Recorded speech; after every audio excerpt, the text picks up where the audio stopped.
इंसानों, क्या तुम ये समझते हो कि अल्लाह तुम्हें ऐसे ही छोड़ देगा और तुम्हारा हिसाब व किताब न करेगा? तुम्हें ऐसे ही मर जाने देगा और मरने के बाद दोबारा जिंदा नहीं करेगा?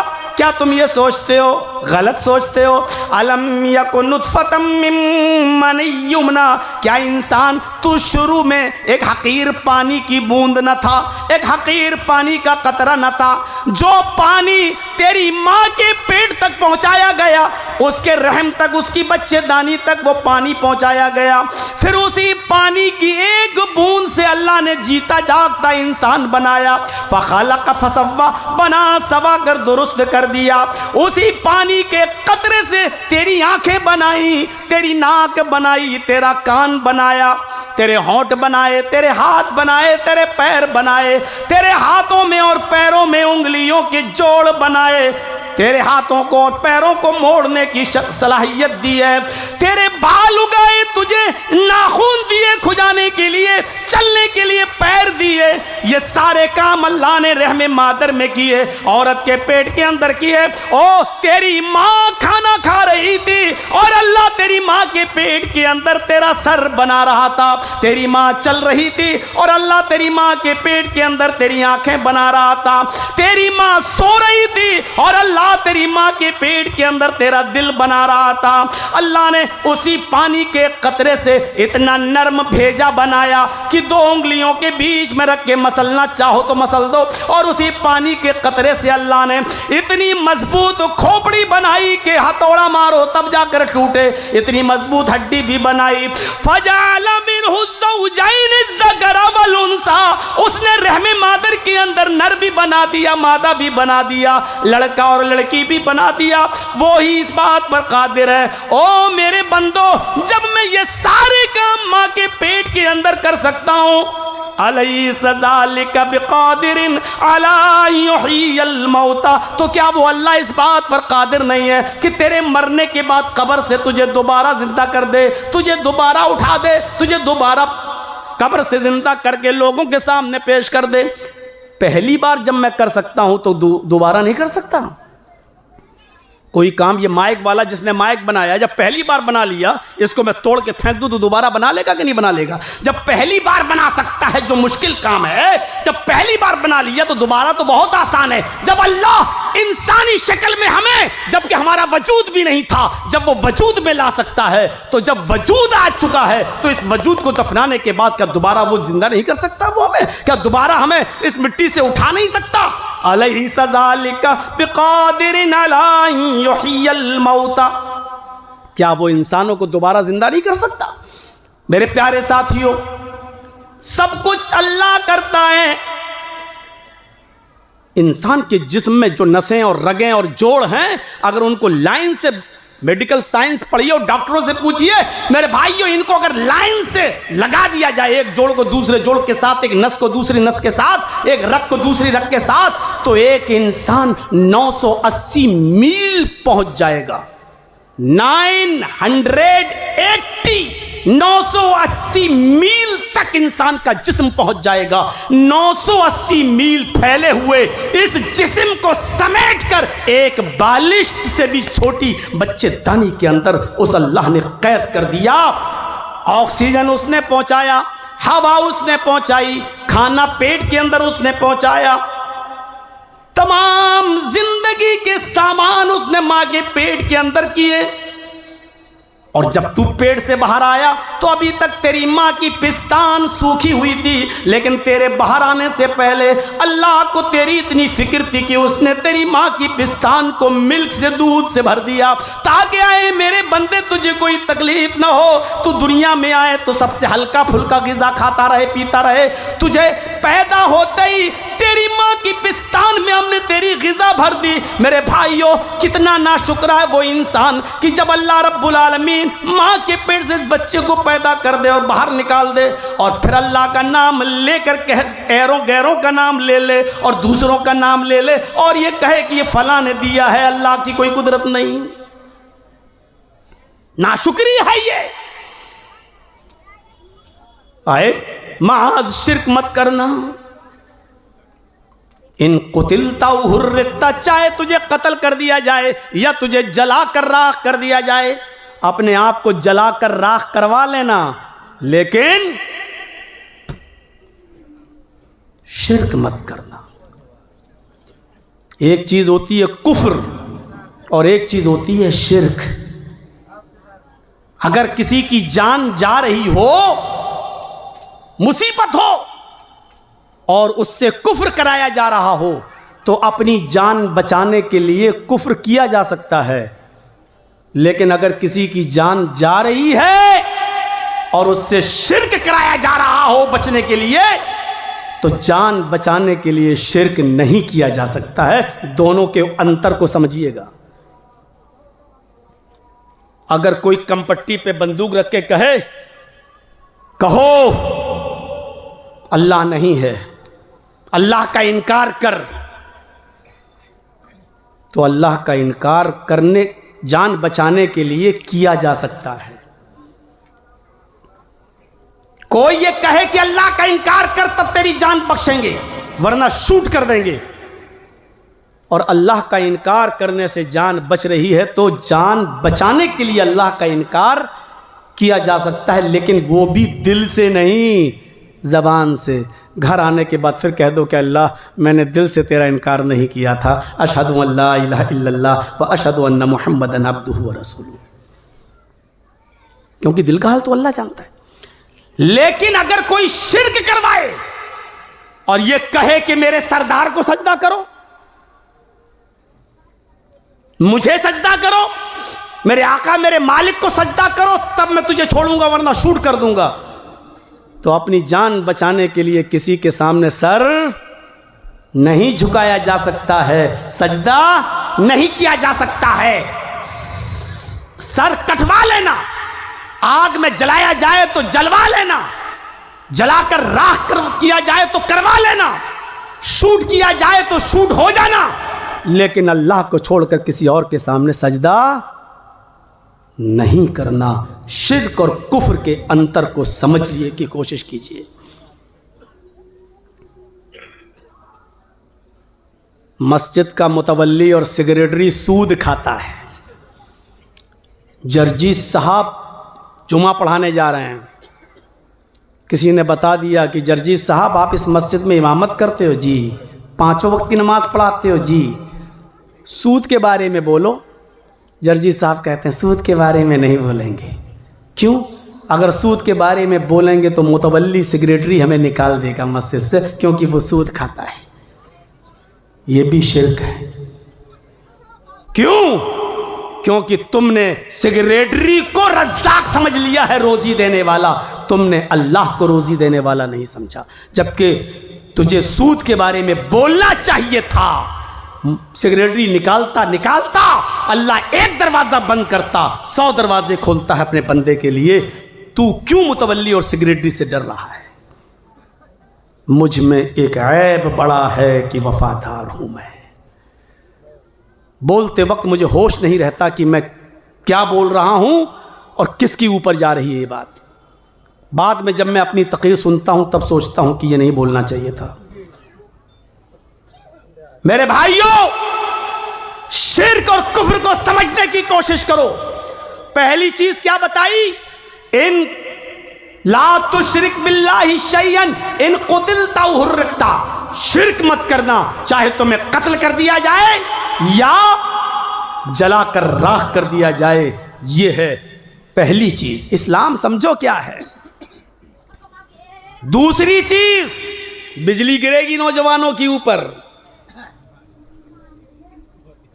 वला तौकन्न वालिदैक वइन अमराका अन तखरुज मिन अहलिका व मालिक। हो सकता है इसका तर्जुमा करूं तो हमारी माँ बहनों को भी थोड़ा बुरा लग जाए, लेकिन शरीयत को बोल रहा हूं, सुनिएगा। बुरा लगे तो मेरे बाप का क्या जा रहा। अपने माँ बाप की कभी नाफरमानी मत करना। वालिदैन में दोनों हैं, माँ और बाप दोनों। वला तउकन्न वालिदैक, अपने वालिदैन की, माँ और बाप की कभी भी नाफरमानी मत करना। वइन अमरा का, ये जुमला, ये वर्ड, वइन अमरा का तखरुज मिन अहलिका व मालिक, अगरचे वो तुझे हुक्म दें कि तू अपना माल छोड़ और मेरे घर से निकल जा, अपने अहलो अयाल बीवी बच्चों को भी छोड़ दे, तो तुझे इस बात पर भी अपने माँ और बाप का हुक्म मानना पड़ेगा। वइन अमरा का अन तखरुज मिन अहलिका व मालिक, अपने माँ बाप की कभी नाफरमानी मत करना। अगर वो तुम्हें हुक्म दें अपने अहलो अयाल को छोड़ दो, अपनी बीवी बच्चों को छोड़ दो, और वो तुम्हें हुक्म दें कि अपना माल यहीं पर छोड़ दो और भागो मेरे घर से निकलो, तो तुम्हें घर बार छोड़ना पड़ेगा, अपने बीवी बच्चे छोड़ना पड़ेंगे। माँ बहनें कह रही होंगी लो मर गए, हम तो घर से अलग करवाते हैं, ये मौलवी तो सबको टाइट कर देगा। माँ बाप का बहुत बड़ा दर्जा है। पहली बात तो ये है कि कोई बेटा अपने बाप को ज़कात दे ही नहीं सकता, चाहे कितना बाप गरीब हो। मसला याद रखिएगा। आप अपना कमाते हैं, बाप ने अलग कर दिया है, सब कुछ ठीक है, बाप के पास खाने पीने को कुछ नहीं है, अब आप चाहते हो कि पैसे वाले अपने बाप को ज़कात दे दें। कोई बेटा अपने बाप को ज़कात नहीं दे सकता। बाप तो दे सकता है अपने बेटे को ज़कात, लेकिन बेटा अपने बाप को ज़कात नहीं दे सकता, क्योंकि बेटे ने जो कुछ भी कमाया है वो बाप का है। अल्लाह के रसूल सल्लल्लाहु अलैहि वसल्लम ने कहा तू और तेरा माल ये तेरे बाप का है, यानी तू खुद अपने बाप का है तो तेरा कमाया हुआ सब कुछ तेरे बाप का है। मौलाना साहब आगे बढ़ जाओ, ज़्यादा मत बोलो, सुन लीजिए। हज़रत इब्राहीम अलैहिस्सलातु वस्सलाम का वाक़या सुने हो ना। इस्माईल अलैहिस्सलाम से मिलने गए, मुल्क शाम वो रहते थे। जब मिलने गए तो उन्होंने वहाँ शादी कर रखी थी। दरवाजे को दस्तक दी, इस्माईल अलैहिस्सलातु वस्सलाम घर में नहीं थे, उनकी बीवी ने दरवाज़ा खोला, सामने बूढ़ा आदमी देखा, वो पहचान नहीं पाई ये कौन है, वो नहीं जानती थी। पूछा कि बेटी तुम कौन हो? कहा कि मैं इस्माईल की बीवी हूँ। कहा कि इस्माईल कहाँ है? कहा वो जंगल में शिकार खेलने गए, घर में खाने पीने को कुछ नहीं था तो शिकार करने गए। अच्छा अच्छा, गुजर बसर तुम्हारी कैसी चल रही है? घर में क्या माहौल है? कहती बहुत बुरा माहौल है बाबा, बहुत बुरी कंडीशन है घर की। सुबह खा लो तो शाम को भूखा सोना पड़ता है, और शाम को खा लो तो सुबह कुछ नहीं मिलता है। एक पैसा कमाते नहीं, घर में इनकम है नहीं, शिकार के गोश्त पर कब तक चलता रहेगा मामला? घर की हालत बहुत बुरी है। बस इतना कहा था बीवी ने। इब्राहीम अलैहिस्सलाम ने फरमाया बेटी जब तुम्हारे हस्बैंड घर पे आ जाएं तो उनसे ये कह देना कि एक बूढ़ा आदमी आया था, उसने आपको सलाम कहा है, और जाते जाते उसने ये कहा कि तुम्हारे घर की चौखट खराब है, तुम्हारे घर की चौखट खराब है, अपने घर की चौखट को बदल दो। ये कहकर इब्राहीम अलैहिस्सलाम चले गए, और बीवी कहने लगी चौखट तो ठीक है, नई चौखट है, अच्छी चौखट है, गर्मी में हवा आती है, सर्दी में रोशनी आती है, धूप आती। ये बुढ़ा सटिया गया, पागल है, कह रहा घर की चौखट खराब है, घर की चौखट तो ठीक है। समझ नहीं पाई। जब इस्माईल अलैहिस्सलातु वस्सलाम शिकार करके वापस आए, कहा बीवी खैरियत? कहा अल्हम्दुलिल्लाह। कहा एक बूढ़ा आदमी आया था। कहा अच्छा, उसने आपको सलाम कहा है। समझ गए इब्राहीम अलैहिस्सलाम थे वो, मेरे बाप थे। कहा अच्छा, सलाम कहा है? कहा फिर? कहा उन्होंने आपको सलाम कहा है, और ये कहा है कि इस्माईल से, अपने हस्बैंड से ये कह देना कि घर की चौखट बेकार है, उसको बदल दो। कहा बीवी फिर से बताओ क्या कहा? कहा घर की चौखट खराब है, घर की चौखट बदल दो। वो बुढ़ा था, सटियाया हुआ था, दिमाग से पागल लग रहा था, बताओ घर की चौखट तो ठीक है। कहा नहीं, वो बुढ़ा सटियाया हुआ नहीं था, मेरी बीवी वो मेरे बाप थे, और चौखट तुम हो।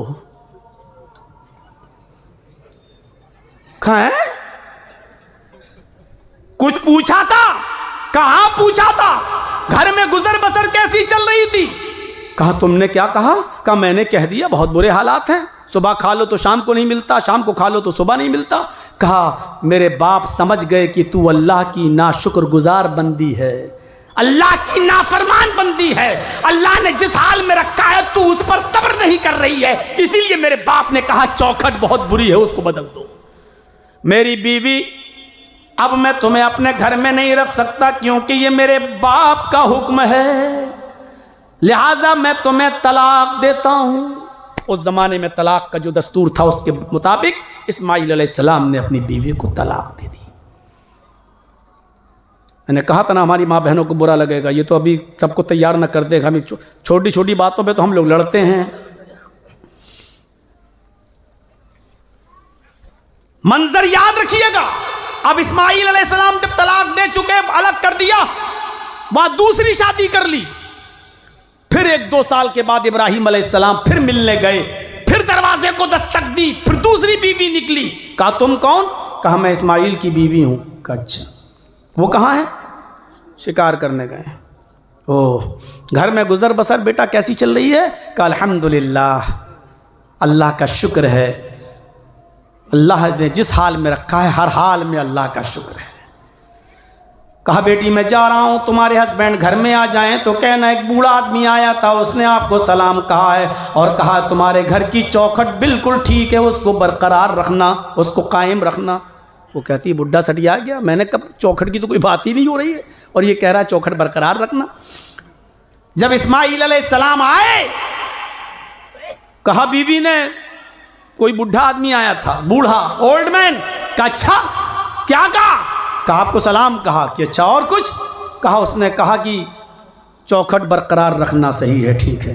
कहा मेरी बीवी चौखट तुम हो और उसने कहा कि तुम्हें बरकरार रखना यानी तुम अल्लाह की फरमाबरदार बंदी हो, मेरे बाप ने पहचान लिया तुम्हें, इस बात से खुश हो जाओ। आजकल ससुर भी ऐसे होने चाहिए, इम्तहान लें अपनी बहुओं का कि वो अल्लाह की शुक्रगुजार हैं या नहीं, नाफरमान तो नहीं है, लेकिन उसके लिए ससुर जी को खुद अल्लाह का फरमाबरदार बनना पड़ेगा। ससुर जी खुद हुक्का पीते हों और उम्मीद रखें कि मेरे बेटे की बीवी बहुत अच्छी हो, जो मेरा बेटा मेरे कहने पे चले। जब तू अल्लाह और उसके रसूल के कहने पे नहीं चल रहा है तो तेरी औलाद तेरे कहने पे चलेगी। मेरे भाइयों, वला तौकन्ना वालिदैक, अपने माँ बाप की कभी ना फरमानी मत करना किसी भी कंडीशन में। माँ बाप बहुत बड़ी, मुझसे पूछिए, अभी 1.5 साल हुआ है मेरे वालिद को इंतकाल किए हुए, अब मुझे कितनी कमी महसूस होती है। मेरी गोद में जिन्होंने आखिरी सांस ली हो, अब कमी महसूस होती है। अब समझ में आता है कि बाप को क्यों बाप कहा गया है, क्या होता है वो, तसव्वुर कीजिए आप। और बाप के साथ खिदमत करने के वाकयात और मामलात वो बतला रहा है जिसने पैदा होने के बाद अपने बाप को नहीं देखा। 6 साल की उम्र में जिसने अपनी मां को खो दिया हो, 8 साल की उम्र में जिसने अपने दादा को खो दिया हो, वो बतला रहा है बाप और मां के साथ क्या सुलूक करना चाहिए, वो बता रहा है। मेरे प्यारे साथियों, बहुत बड़ी नियामत है जिनके पास मां और बाप दोनों है, कदर कर लो, या जिनके पास दोनों में से एक है कदर कर लो। वक़ज़ा रब्बुका अल्ला तअबुदू इल्ला इय्याह, तुम्हारे रब ने हुक्म दिया है इबादत सिर्फ अल्लाह की होगी बस। और अल्लाह ने अपनी इबादत के बाद फौरन कहा वबिल वालिदैनि इहसाना, और बाप के साथ, माँ बाप के साथ एहसान करो। मैंने तर्जमा किया एहसान करो। एहसान जानते हो किसको कहते हैं? वबिल वालिदैनि इहसाना। एहसान में हर नेकी शामिल है, हर नेकी। यानी तुम्हारे बाप को अगर दोनों पैरों से लंगड़े हों, हाथ नहीं हैं या कमज़ोर हो चुके हैं, बैठे हैं, क्या बेटा मुझे ज़रा दरवाजे के बाहर कुर्सी पे बिठा दो, मुझे थोड़ी देर धूप में बैठना है, सर्दी लग रही है मुझे, तो आपके ऊपर फ़र्ज़ हो जाएगा कि आप अपनी पीठ को सवारी बना दें और अपने बाप को अपनी गोद में लाएं और बाहर सड़क पर धूप में कुर्सी लगाकर अपने बाप को बिठाएं। ये एहसान में शामिल है, ये आपके ऊपर फ़र्ज़ हो जाता है। अगर आपका बाप बीमार हो जाए तो ये मत देखो कि खर्चा कितना जा रहा है, अपनी अलमारियों का लॉक खोल दो।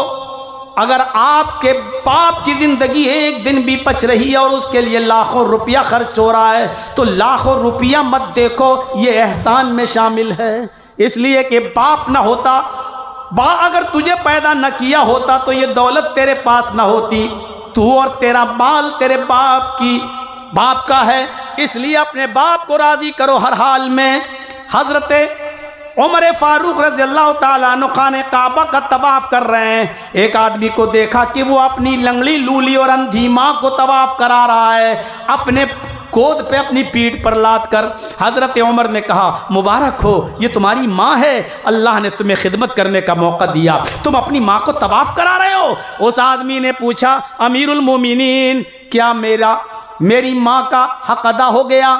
मैं लंगड़ी लूली, अपाहिज और अंधी माँ को अपनी पीठ पर लाद कर खाने काबा का तवाफ़ करा रहा हूँ, क्या मैंने अपनी माँ का हक अदा कर दिया? हज़रत उमर फारूक कहने लगे, हक की बात पूछता है, अपनी माँ का हक अदा कर दिया। जब तुझे तेरी माँ पैदा कर रही थी, जब तुझे जन रही थी, जब तुझे अपने पेट से बाहर ला रही थी और तुझे पैदा करते वक्त जो उसको दर्द हो रहा था, उस दर्द में जब उसने पहली चीख निकाली थी, अभी तो तूने अपनी माँ की उस पहली चीख का भी हक अदा नहीं किया, अब पूरी जिंदगी का तू हक अदा कैसे कर सकता है? अभी तो तूने अपनी माँ की चीख का पहला आह का भी हक अदा नहीं किया और पूछता है कि मैंने अपनी माँ का हक अदा कर दिया। माँ का हक अदा नहीं हो सकता। दो चीजें, तीसरी चीज पर आइए जिससे आज हमारी नौजवान नस्ल बड़ी गाफिल है। पहली चीज, शिर्क मत करना, चाहे जला दिए जाओ चाहे कत्ल कर दिए जाओ, पहली चीज। दूसरी चीज, अपने वालिदैन की कभी नाफरमानी मत करना, अगरचे वो तुम्हें हुक्म दें कि अपने घर से निकल जाओ, मालो दौलत छोड़ दो, बीवी बच्चों से दूर हो जाओ, तुम्हें अपने माँ बाप की बात मानना पड़ेगी। तीसरी चीज, वला तत्रुकन्न सलातन मक्तूबतन मुतअम्मिदन फक़द बरियत मिन्हु ज़िम्मतुल्लाह। वला तत्रुकन्न सलातन मक्तूबतन मुतअम्मिदन फ़इन्न मन तरक सलातन मक्तूबतन मुतअम्मिदन फ़क़द बरियत मिन्हु ज़िम्मतुल्लाह। लोगों, कभी किसी भी हाल में फर्ज नमाज मत छोड़ना।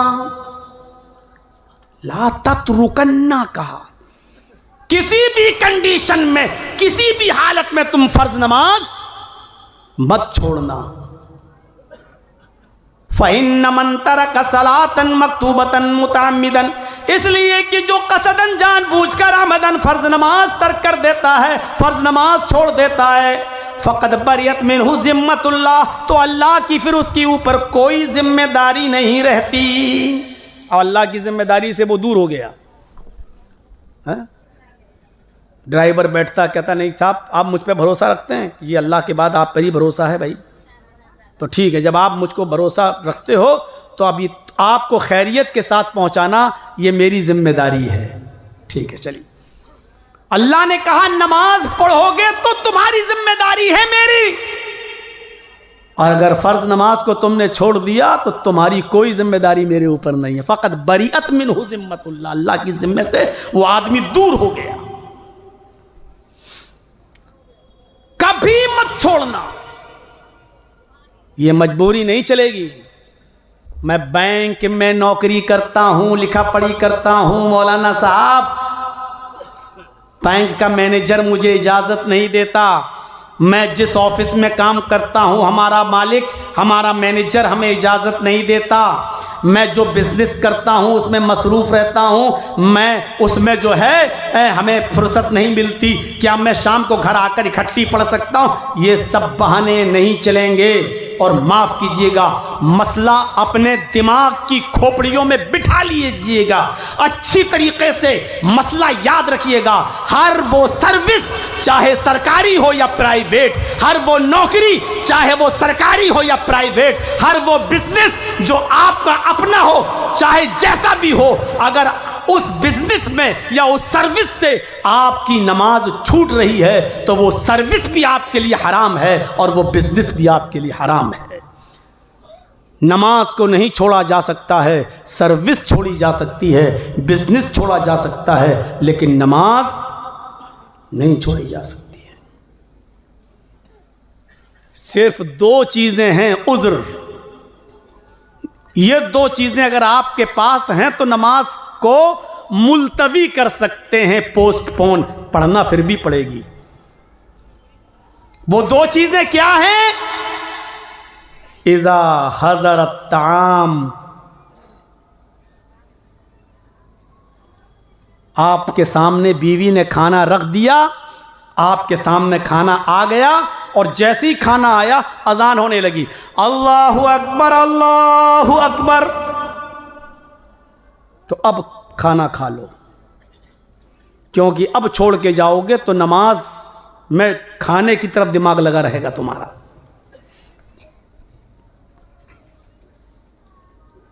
अजान हो रही है और बीवी कह रही बैठो अभी मैं खाना लेकर आ रही हूं, और खाना आने से पहले अगर अजान हो जाए तो फिर पहले नमाज पढ़ने जाओगे।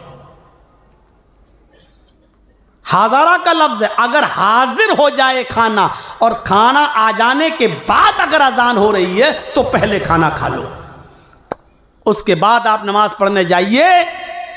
जो रकातें मिल जाएं वो पढ़ लो, जो छूट जाएं वो बाद में पूरी कर लो, आप गुनाहगार नहीं होंगे। ये पहला उज़्र चलेगा, ये उज़्र है, इसकी इजाज़त दी है अल्लाह के रसूल ने। और दूसरा उज़्र, अजान हो रही है और यहां अजान होते ही आपको क़ज़ाए हाजत की ज़रूरत पेश आ गई, लेटरीन पेशाब की ज़रूरत पेश आ गई, तो जाहिर बात है कि ये चीज़ रोकने से रुकती नहीं है। बहुत कोशिश करने के बाद रोक भी लिया तो नमाज पढ़ोगे तो पेशाब रोकोगे, नमाज पढ़ोगे तो डिस्टर्ब होगा, खलल होगा नमाज में। यहाँ इजाज़त दी है शरीयत ने कि अगर अजान हो रही हो या हो जाए और अब तुम्हें क़ज़ाए हाजत की ज़रूरत है तो पहले लेटरीन से फारिग हो लो, पहले पेशाब कर लो, उसके बाद वुज़ू बनाओ, मस्जिद में जाओ, जो रकातें मिल जाएं वो पढ़ लो, जो छूट जाए वो बाद में पूरी कर लो। इन दो उज़्र के अलावा तीसरा कोई उज़्र नहीं है शरीयत के अंदर। आपका बेटा बीमार है, आपका बेटा सख्त बीमार है और अजान हो रही है, इस मौके पर भी आपको नमाज पढ़ना है, लेकिन मस्जिद में नहीं जाना है। जल्दी से अपने घर में वुज़ू बनाइए और जल्दी से सिर्फ फ़र्ज़ रकातें अदा कर लीजिए बस। ला तत्रुकन्न सलातन मक्तूबतन मुतअम्मिदन, फर्ज नमाज कभी मत छोड़ना, किसी भी कंडीशन में मत छोड़ना। आपका बेटा बीमार है, इधर अजान हो रही है, अजान के बाद 15 मिनट के बाद जमात होगी, जमात में भी इमाम साहब अगर लंबी लंबी सूरतें पढ़ देंगे तो और 10 मिनट चले जाएंगे। अब बेटा ज्यादा सीरियस है, जल्दी से वुजू बनाइए, जल्दी से घर में सिर्फ फर्ज नमाज अदा कीजिए और अपने बेटे को एम्बुलेंस में बैठाइए, गाड़ी कीजिए, टोटो कीजिए, टेम्पू कीजिए, गाड़ी लीजिए, अपनी 4 व्हीलर लेके जाइए अस्पताल। नमाज इस कंडीशन में भी माफ नहीं है, आपको पढ़ना पड़ेगा। नमाज किसी भी कंडीशन में माफ नहीं है, किसी भी कंडीशन में। हमारी मां बहनों को चंद दिन की छूट मिल जाती है बस, उसके अलावा कोई कंडीशन में माफ नहीं है। उनको अपने महीने के चंद दिनों के लिए नमाजें छोड़ना पड़ती हैं। उनको भी अल्लाह के रसूल ने कहा कि अब इसको दोहराने की ज़रूरत नहीं है, बाद में पढ़ने की ज़रूरत नहीं है। लेकिन याद रखें कि हमारी माँ बहनें भी जिस दिन वो पाक होंगी, जिस दिन उनका पीरियड बंद होगा, उनको उसी वक्त गुस्ल करना है, उसी वक्त गुस्ल करना है और नमाज पढ़ना है। अगर वो 3 बजे 4 बजे दिन में पाक होती हैं, असर का वक्त शुरू हो चुका है, फौरन गुस्ल करेंगी और असर के वक्त अब असर की नमाज नहीं पढ़ेंगी, जोहर की 4 रकात पढ़ेंगी और 4 रकात असर की पढ़ेंगी। जोहर और असर वो जमा करके पढ़ेंगी। याद रखिएगा, यहां मुसाफिर वाला हुक्म होगा उनके ऊपर, क्योंकि अगरचे जोहर का वक्त निकल गया लेकिन असर का वक्त है और मुसाफिर जोहर और असर दोनों को एक साथ पढ़ सकता है। इसलिए वो औरत जो 3:30 बजे पाक हो रही है और असर का वक्त शुरू हो चुका है, तो असर के वक्त नहाएगी और नहाने के बाद 4 रकात जोहर पढ़ेगी और 4 रकात वो असर पढ़ेगी। हाँ, अगर जोहर से पहले पाक होती है तो सिर्फ जोहर की नमाज पढ़ेगी, फिर असर के वक्त असर की पढ़ेगी। लेकिन अगर असर के बाद पाक हो रही है तो जोहर भी पढ़ेगी और असर भी पढ़ेगी। यही हाल मगरिब का है। अगर कोई औरत रात में 10 बजे पाक हो रही है तो 10 बजे वो नहाएगी, गुस्ल करेगी, 3 रकात मगरिब पढ़ेगी और 4 रकात इशा पढ़ेगी। 3 मगरिब और 4 इशा, ये रकातें पढ़ने के बाद मगरिब और इशा को जमा करेगी। मेरे भाइयों, हाँ, अगर मगरिब से पहले पाक हो रही है तो जोहर और असर दोनों पढ़ेगी। मगरिब के बाद पाक हो रही है और इशा का वक्त शुरू नहीं हुआ है तो सिर्फ मगरिब पढ़ेगी, और इशा के बाद पाक हो रही है तो मगरिब और इशा दोनों पढ़ेगी। याद रखिएगा, बात थोड़ी सी आगे निकल गई। इसके अलावा कोई कंडीशन नहीं है नमाज की माफ की। खड़े होकर पढ़ने की ताकत नहीं है तो बैठकर पढ़ो, बैठकर पढ़ने की ताकत नहीं है तो लेटकर पढ़ो, लेटकर पढ़ने की ताकत नहीं है तो करवट से पढ़ो, करवट से पढ़ने की ताकत नहीं है तो आंख के इशारे से पढ़ो, आंख के इशारे से पढ़ने की ताकत नहीं है तो अपना होंठ हिला हिला कर पढ़ो, वुजू नहीं कर सकते हो तो तयम्मुम करके पढ़ो। नलकी लगी हुई है पेशाब की जगह पर, थैली लटकी है, आप बार बार इस्तंजा नहीं कर पा रहे हैं तो जानते हो इस थैली का क्या हुक्म है? पेशाब अगर आप कर रहे हैं और पानी से धो नहीं रहे हैं और वो पेशाब आपका थैली में जा रहा है तो आप पाकी की हालत में माने जाएंगे, और इस कंडीशन में भी आपको नमाज पढ़ना पड़ेगी, नमाज माफ नहीं है।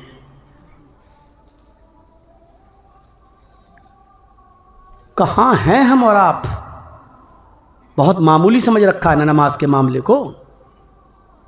इस कंडीशन में भी नमाज पढ़ना पड़ेगी। और 100 की एक बात आपको कह दूं, 10 लड़कियों के बाद आपको अल्लाह ने एक लड़का दिया है, कितनी खुशी होगी। 6 लड़कियों के बाद एक लड़का आपके घर में पैदा हुआ, कितनी खुशी होगी। आप फूले नहीं समा रहे मारे खुशी के कि आज हमें लड़का हुआ, अल्लाह ने मुझे बेटा दिया है। यहां बेटे की पैदाइश की खबर आपके कानों में जाती है और इधर आजान की आवाज आ रही है, हय्या अलस सलाह। इस खुशी के आलम में भी तुम अल्लाह को फरामोश नहीं कर सकते हो, भूल नहीं सकते हो। अल्लाह ने तुझे 6 बेटियों के बाद एक बेटा दिया है, अब नमाज का वक्त हो गया है। इस खुशी के आलम में भी तेरे ऊपर नमाज माफ नहीं है, तुझे अभी भी नमाज पढ़ने के लिए जाना पड़ेगा। अच्छा सुनिए, 6 बच्चियों के बाद एक बेटा पैदा हुआ था, 12, 13, 15 साल की उम्र में उसका इंतकाल हो गया। क्या हालत होगी? एक बेटा था वो भी अल्लाह ने ले लिया। क्या पहाड़ टूटेगा बाप के ऊपर? उस बाप के कलेजे से पूछो क्या गुजरेगी उसके ऊपर। यहां जवान बेटे का इंतकाल हो गया, इकलौता बेटा था, 7-8 बेटियों के बाद एक बेटा मिला था और वो भी मर गया, उसका भी इंतकाल हो गया। यहां आप टेंशन में हैं, अपने बेटे की जुदाई में रो रहे हैं, आपकी आंखों से आंसू बह रहे हैं, और इस वक्त अजान का आवाज आपके कानों में आ रही है, हय्या अलस सलाह। थोड़ी देर के लिए अपना टेंशन दूर करो, अपने बेटे के गम को भुला दो, और इस कंडीशन में भी तुम्हें नमाज पढ़ने के लिए जाना है। अरे जवान बेटे के इंतकाल पर भी जब अल्लाह ने नमाज की रुख्सत नहीं दी और माफ़ी नहीं दी, तो हालत खुशी में और हालत बहाली में और अच्छी कंडीशन में नमाज कैसे माफ़ हो जाएगी? सोचो तो जरा, जवान बेटे की लाश रखी है और अजान हो गई है, जाओ इस वक्त। ये उज़्र नहीं माना जाएगा कि बेटे का इंतकाल हो गया था इसलिए चलो छूट गई, बाद में पढ़ना, नहीं, अब तुम्हें जाना पड़ेगा, ये उज़्र नहीं है। और जब जवान बेटे का मर जाना उज़्र नहीं है, तो तेरी बैंक की नौकरी कैसे उज़्र हो जाएगी? तेरा सरकारी स्कूल में टीचर होना कैसे उज़्र हो जाएगा? ये भी उज़्र नहीं माना जाएगा। नमाज अपने वक्त पर पढ़ना है। मेरे प्यारे साथियों, 3 चीजें हो गई, और भी 2 चीजें और। वला तशरबन्न खमरन फ़इन्नहु रासु कुल्लि फ़ाहिशतिन। शराब हरगिज मत पीना। ला तशरबन्न खमरन, आप लोग तो हर चीज को खाना बोलते हैं, शराब को भी खाना, दूध को भी खाना, पानी को भी खाना, लेकिन अगर हम खाना बोलेंगे तो यूट्यूब पे सब चलेगा, तो पूरी दुनिया में हंसेंगे लोग, कहेंगे मौलाना साहब शराब को खाना बोल रहे हैं, इसलिए भैया मैं आपकी ज़बान थोड़ी देर के लिए भूलूंगा मैं। ला तशरबन्न खमरन, हरगिज मत पीना। और क्यों मत पीना? आगे के जुमले, फ़इन्नहु रासु कुल्लि फ़ाहिशतिन, शराब हर गंदी और फहश और बुराई की जड़ है। जिसको अल्लाह के नबी ने बुराई की जड़ कहा हो, वो कभी अच्छी चीज नहीं हो सकती है। तुम्हें अच्छी लग रही है वो अलग बात है, तुम्हें उसका टेस्ट अच्छा लग रहा है वो अलग बात है, लेकिन जिसको हमारे नबी ने तमाम बुराइयों की जड़ कह दिया हो, वो कभी अच्छी चीज हो नहीं सकती। सुनन नसई की वो रिवायत मालूम है आपको? हजरत उस्मान गनी उस हदीस के रावी हैं। बनी इस्राइल में एक औरत थी बदकार, उसका शौहर मर चुका था, वो नौजवानों को तलाश करती थी गलत काम के लिए। उसको खबर मिली कि एक बहुत नेक आदमी, बेचारे दाढ़ी वाले, अल्लाह वाले, 5 वक्त के नमाज, बड़े नेक आदमी, बड़े खूबसूरत कपड़ा बेचते हैं।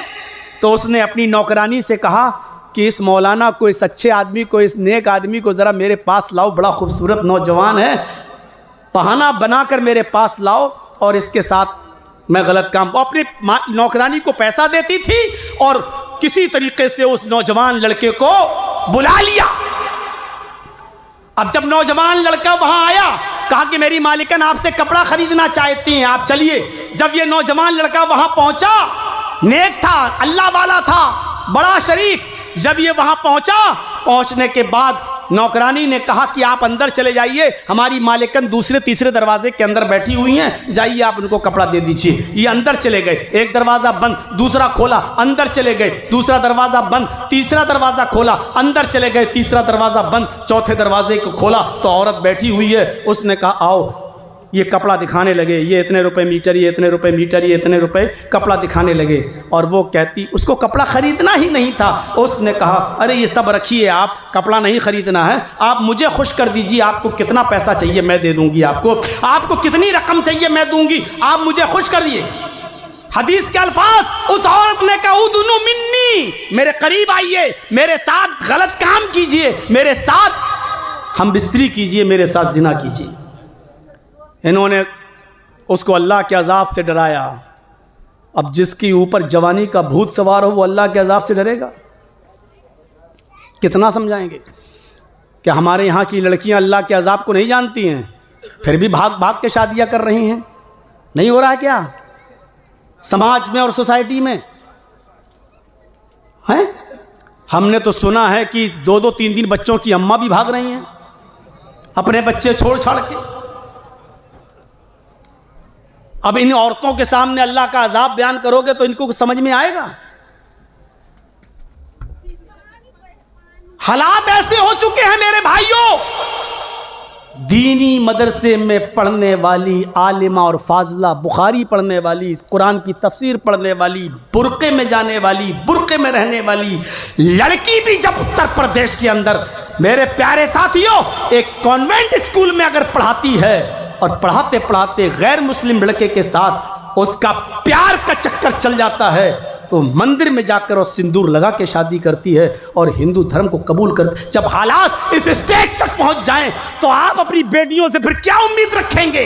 आप समाज की बहन और बेटियों से कौन सी उम्मीद लगाएंगे?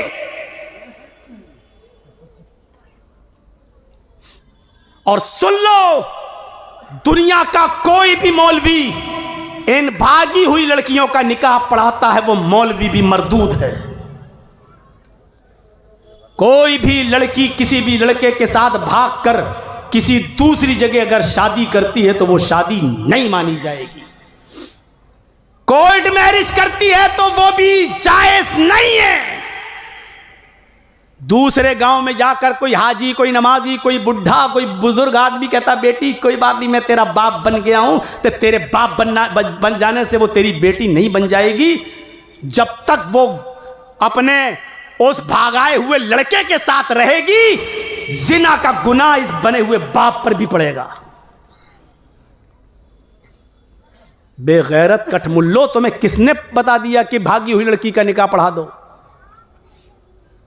ये मौलवी साहब बैठ गए, कहाँ कौन है? लड़की भाग के आई है। ऐसा बाप का होना ज़रूरी है? भली दूसरे गांव का हाजी नमाजी आदमी सऊदिया का रुमाल डाल के, दाढ़ी रख के, मुंह में पान खा के कह रहा मैं इसका बली बन गया हूँ, मैं इसका बाप हूँ।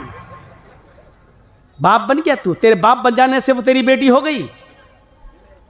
अब मौलाना साहब पढ़ने लगे, या अय्युहल्लज़ीना आमनू तक़ुल्लाह हक़्क़ तुक़ातिही वला तमूतुन्ना इल्ला व अंतुम मुस्लिमून या अय्युहन्नासु तक़ू रब्बकुमुल्लज़ी ख़लक़कुम। अरे मौलवी तू 3 आयतें क्या, 3 कुरान पढ़ जा, 3 लाख कुरान पढ़ ले, लेकिन वो लड़की हलाल नहीं होगी जब तक कि उसका बाप इजाजत नहीं देगा। तब तक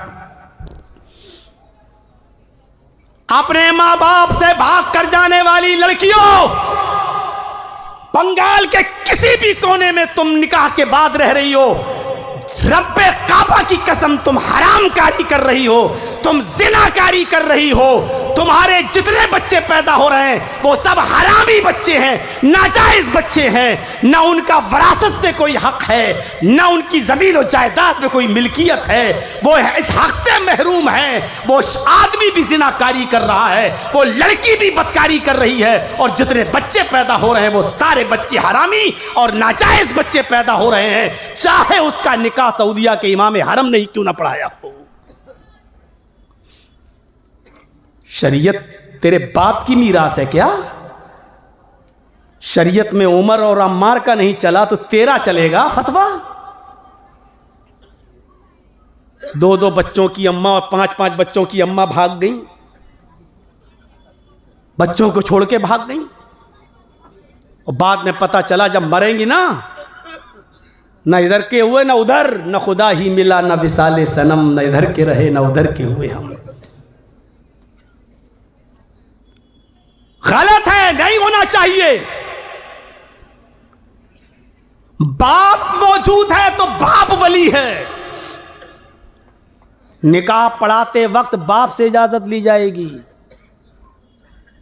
हमारे यहां निकाह पढ़ाते हैं, एक वकील बनता है, 2 गवाह बनते हैं, वकील मोहल्ले का कोई एक आदमी नहीं, बाप वकील बनेगा अगर बाप जिंदा है तो।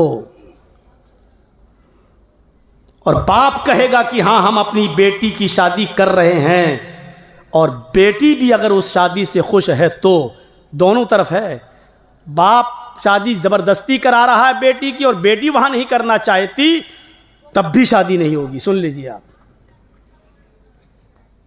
बेटी जहाँ शादी करना चाह रही है वहाँ शादी होगी, लेकिन बगैर बाप की इजाज़त के नहीं होगी। ये दोनों चीज़ें हैं। और अगर बाप ने ज़बरदस्ती किसी लड़की का निकाह करा दिया और लड़की ने बेमन निकाह कर लिया, चाहती नहीं थी, तो उस लड़की को इख्तियार है वो अपने हस्बैंड के साथ रहे या उससे खुला लेकर अलग हो जाए, उस लड़की को पूरी अथॉरिटी है, पूरा पावर है, और शरीयत ने उस लड़की को इस बात की इजाज़त दी है। इसलिए हमारे वालिदैन को चाहिए कि अपनी लड़कियों की भी मर्ज़ी पूछें, बेटा फ़लाँ जगह तुम्हारा रिश्ता करना चाहता हूँ, क्या वो लड़का तुम्हें पसंद है? शरीयत के मामले में शर्म नहीं। बाप खुद पूछे अपनी बेटी से।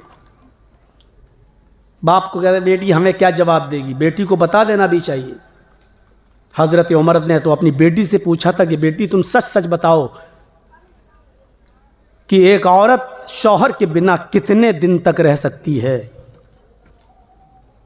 पहले इशारा किया एक, कहा अगर और नेक हुई तो, कहा 2 महीना, और कहा 3 महीना, कहा बेटी अगर बहुत ज़्यादा नेक हुई लड़की तो, कहा 4, कहा बहुत अल्लाह वाली हुई तो, इशारा कर दिया यानी 4 से ज़्यादा नहीं। 2-2 साल सऊदीया में रहने वालों, बीवी को यहाँ छोड़ के जाने वालों, हज़रत उमर फारूक ने कानून बना दिया था कि कोई भी आदमी अगर मैदान जंग में भी जाएगा तो 4 महीने से ज़्यादा उसको वहाँ नहीं रोका जाएगा, और 4 महीने में एक बार घर भेजा करते थे। इसका नाम है शरीयत। तुमने घर की खेती समझ लिया है। वो इधर जा रहा है कोई तो दुबई, वो उधर मुंह मार रहा है, ये इधर मुंह मार रही है, 2-2 बच्चे 3-3 बच्चों की अम्मा भागेगी नहीं तो क्या होगा?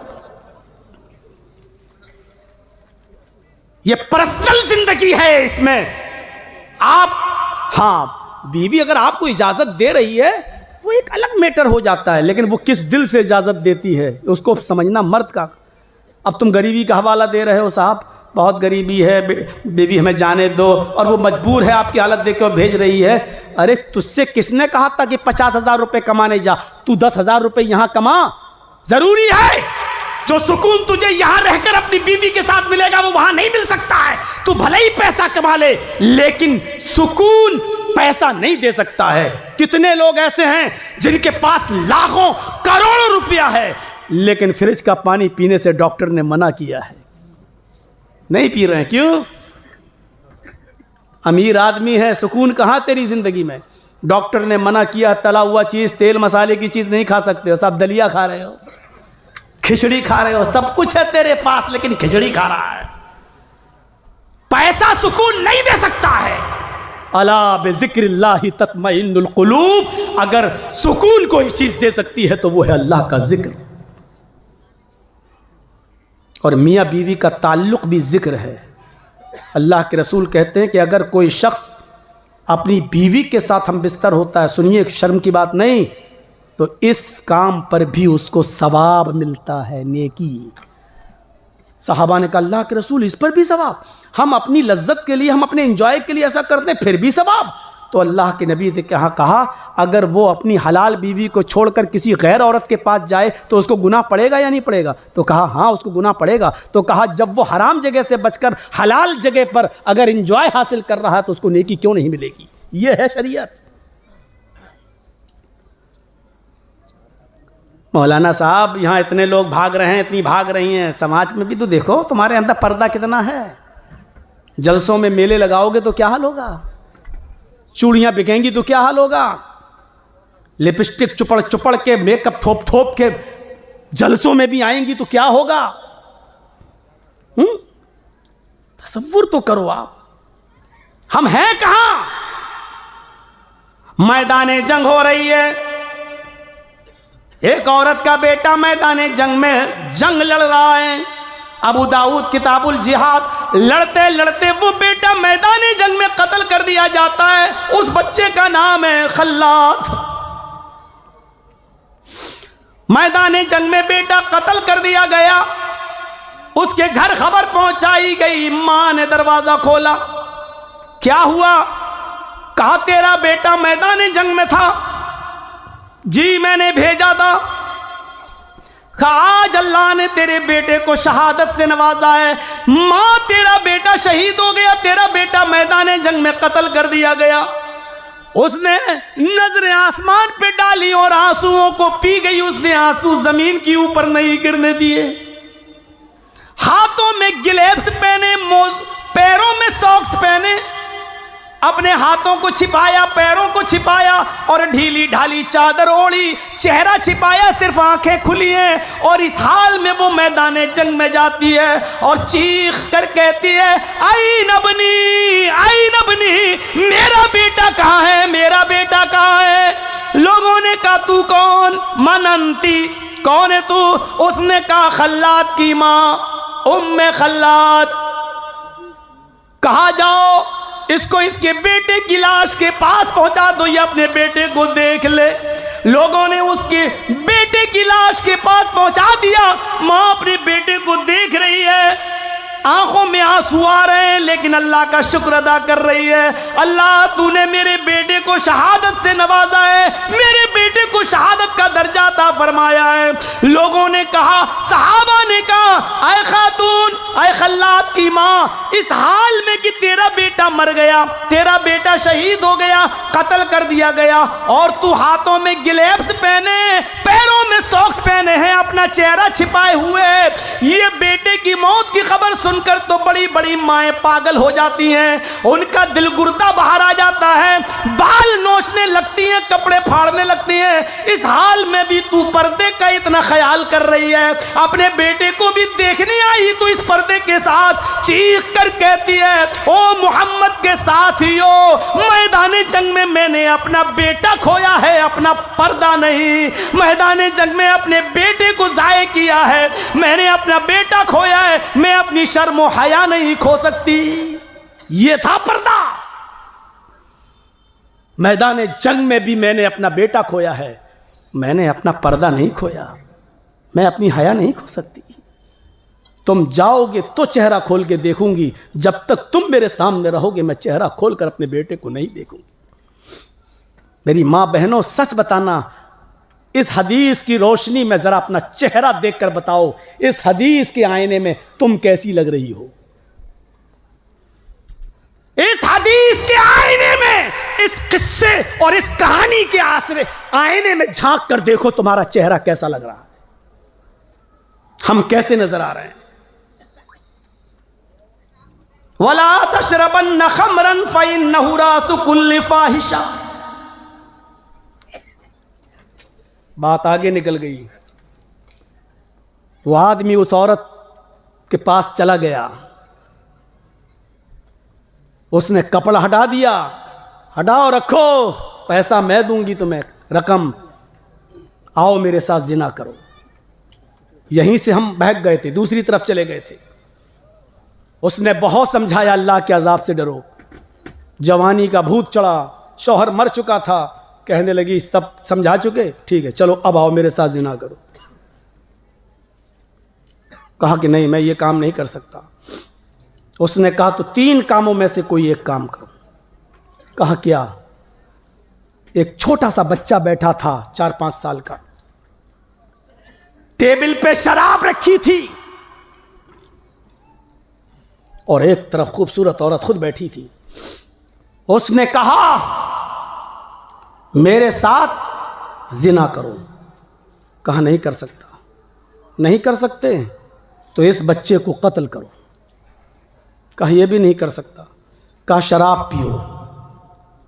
इन 3 कामों में से कोई एक तो करना पड़ेगा, और अगर नहीं करते हो तो तुम चारों तरफ से घिर चुके हो, तुम्हारी जान जाएगी।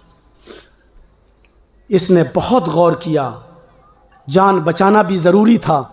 सोचा क्या करूं, जो छोटा गुनाह है वो कर लेता हूं। इसने कहा जिना करूंगा तो ये बड़ा गुनाह है, इस बच्चे को कत्ल करूंगा ये और बड़ा गुनाह है, किसी मासूम की बच्चे की जिंदगी से क्यों खिलवाड़ करूं। चलो शराब पी लेता हूं। उस अल्लाह के नेक बंदे ने शराब की बोतल उठाई और पी लिया। शराब पीने के बाद उसको नशा आया। जब नशा आया तो नशे में उसकी अकल काम करना बंद कर दी, और जब अकल ने काम करना बंद किया तो उसने उस बच्चे को कत्ल भी कर दिया और उस औरत के साथ जिना भी कर लिया। सोचा था कि छोटा गुनाह कर लूं, लेकिन जब शराब पी तो 3 गुनाह कर बैठा। अल्लाह के रसूल ने इस मौके पर यह हदीस वाक़या बयान करने के बाद फरमाया, ला तशरबन्न खमरन फ़इन्नहु रासु कुल्लि फ़ाहिशतिन, लोगों शराब कभी मत पीना क्योंकि शराब तमाम बुराइयों की जड़ है। अल्लाह के रसूल ने ऐसे ही नहीं कहा है। बनी इसराइल में अगर किसी ने अपनी माँ के साथ जिना किया होगा चौराहे पर, सड़क पर, तो मेरी उम्मत में क़यामत उस वक्त तक नहीं आएगी जब तक कि मेरी उम्मत के लोग भी अपनी माँ के साथ, बहन के साथ, बेटी के साथ जिना न कर लें।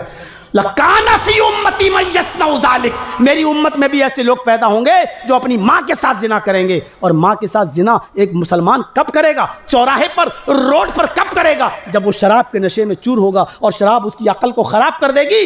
वो अपनी माँ, अपनी बहन और अपनी बेटी की इज्जत भी चौराहे पर सबके सामने लूटने में और अपनी माँ, बहन, बेटी की इज्जत के साथ भी खेलने में कुछ झिझक महसूस नहीं करेगा, क्योंकि शराब उसके दिमाग से सोचने और समझने की सलाहियत को ख़त्म कर देगी। नौजवानों, बहुत बुरी चीज़ है, इससे बचो। और जब शराब इतनी ख़तरनाक चीज़ है तो अफीम और गांजा कितनी ख़तरनाक चीज़ है, पाउडर कितनी ख़तरनाक चीज़ है।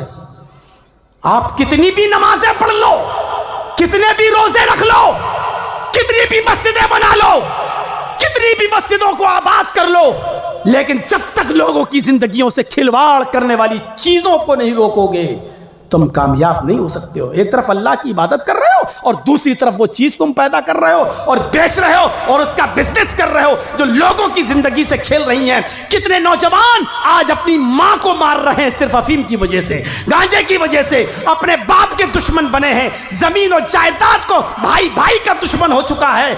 आपकी इस गलत बिजनेस से आप अपने आप को वलीउल्लाह समझ रहे हैं, नमाज पढ़ने के बाद आप बहुत नेक समझ रहे हैं अपने आप को। मेरे भाइयों, ये चीजें हराम हैं और हराम ही रहेंगी, इसलिए शराब से आप तौबा कीजिए और शराब से इज्तिनाब कीजिए। ये 4 चीजें हो गई हैं मेरे भाइयों। 5वीं चीज मैंने एक और पढ़ी थी।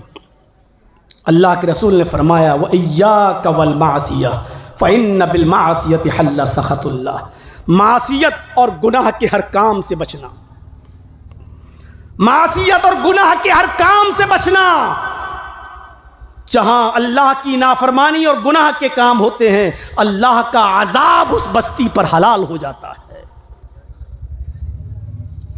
ये नाफरमानी के काम है शराब पीना, ये नाफरमानी के काम है जुआ खेलना, ये नाफरमानी का काम है कैरम बोर्ड सट्टे के साथ और पैसा लगाकर खेलना, ये नाफरमानी का काम है कि कलिया चक के चौराहे पर जाकर लॉटरी के टिकट खरीदना, ये नाफरमानी का काम है कि इंडिया और पाकिस्तान के होने वाले मैच में हर बॉल पर और हर एक प्लेयर पर सट्टा और दड़ा लगाना, ये सब नाफरमानी के काम है। बेपर्दगी के साथ घूमना, लिपस्टिक, पाउडर और क्रीम लगाकर बेपर्दगी के साथ चौराहों पर जाना और बाजारों में जाना, जिन बस्तियों में अल्लाह की नाफरमानी का काम होता है उस बस्ती के ऊपर अल्लाह का अजाब हलाल हो जाता है। अल्लाह कहता है कि अब इस बस्ती पर अजाब नाजिल करना हलाल है मेरे लिए। अजाब की कई शक्लें हो सकती हैं। 12:15 हो चुके हैं, शायद मुझे लेने के लिए गाड़ी आ भी चुकी होगी। मुझे तलकोला की तरफ निकलना है, कल का प्रोग्राम मेरा वहाँ है। मेरे भाइयों, 24 और 25 दिसंबर को इंशाअल्लाह आपसे फिर मुलाकात होगी। नारायणपुर की सरज़मीन पर प्रोग्राम दे चुका हूँ और इंशाअल्लाह इसी किस्म का टॉपिक इस्लाह मुआशरे पर आपके सामने रखेंगे। अल्लाह ताला से दुआ है कि बारे इलाह हमारी ख़ताओं को माफ़ फरमा दे, हमारे गुनाहों को बख्श दे, हमारी माँ बहनों को पर्दे की तौफ़ीक़ अता फरमा। इलाहुल आलमीन शराब से हमारी नस्ल को तौबा करने की तौफ़ीक़ अता फरमा। ऐ अल्लाह हमारी माँ बहनों को बाहया और बाशरम बना दे। अल्लाह हमें रिज़्क़ हलाल खाने की तौफ़ीक़ अता फरमा।